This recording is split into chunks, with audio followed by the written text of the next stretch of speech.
that sits there. This way, bingo, somebody knows that person needs to go look after that cat.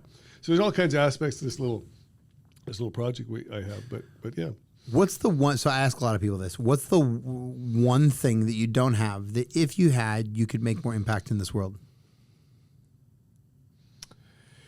That's a tough one because I don't know that there is one. I mean, I there's something,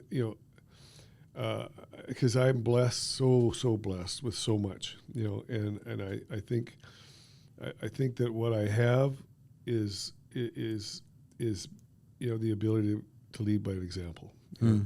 And I can't, I could get on a bandwagon and go preaching and screaming and yelling and go lecture about the way I see things. And like we talked about politics, and I was involved with politics as a young man.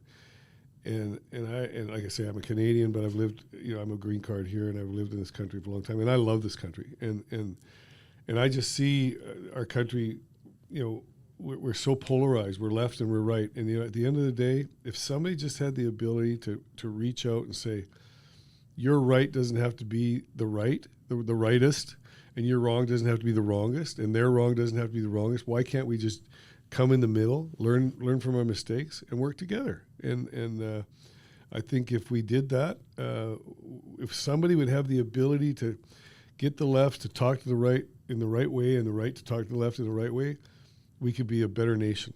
And like I say, we've talked about that, in length. I don't know how to accomplish that. I guess to answer your question, if I had the ability to stop, to unite to unite to take, for instance, Donald Trump and President Biden and put them in the same room, yep, and say, we're not leaving this room until you people walk out holding hands, yeah, and agree that we're going to work together. Because I was telling you, I believe, I am a social liberal and I'm a fiscal conservative, and I think for the majority, most people in this country are. yeah. I don't, and like I told you before, I don't see color, and I wish we could all speak one language, and not see color. Yep. And understand there's a God, and we have equal opportunity in this world. Everybody's important as anybody else. The president doesn't know everything, and the garbage man doesn't know everything. But we all have a job to do. We have a purpose, and at the end of the day, it's not that hard to get along. We can work out our differences. We're going to have bad days. We're going to make mistakes. We're going to have a success. We're going to have celebrations.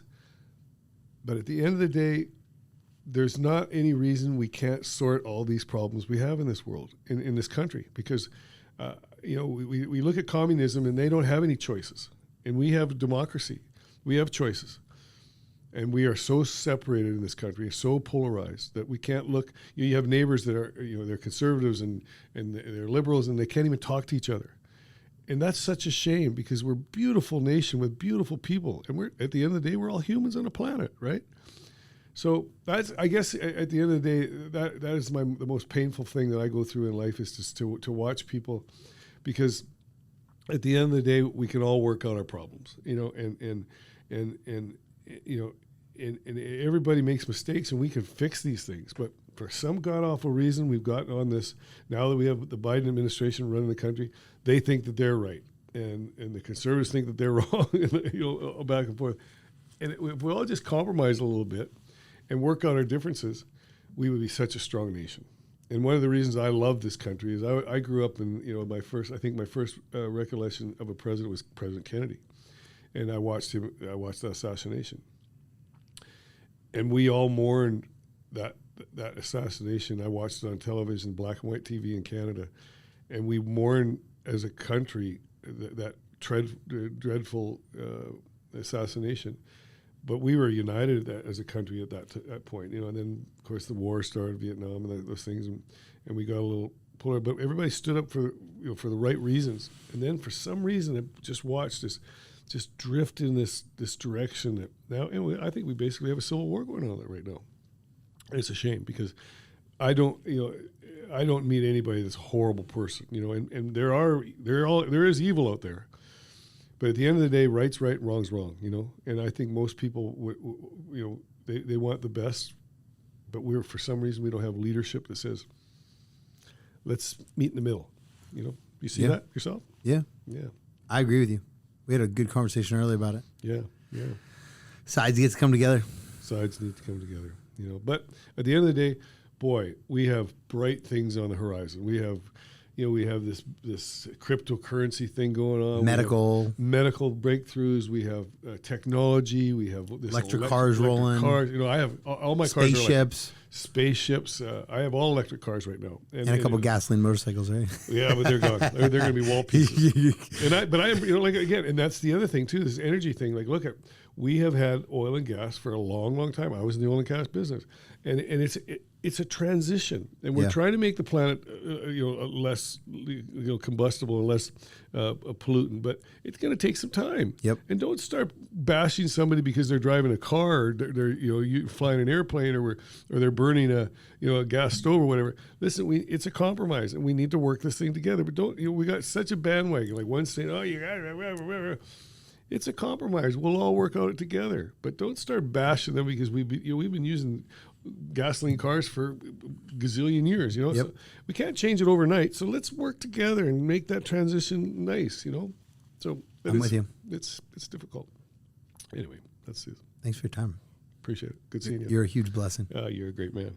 When I walked into your house, I was asking questions. I want more wisdom. I was like, teach me. Well, it's been great seeing you, and we'll share it here again. Where can people find you? Hey, we have our own podcast. It's getting started. It's what do we call it, Mike? Mozzie. We're getting started on that, but I'm here in Miami Beach. Do you have a website here?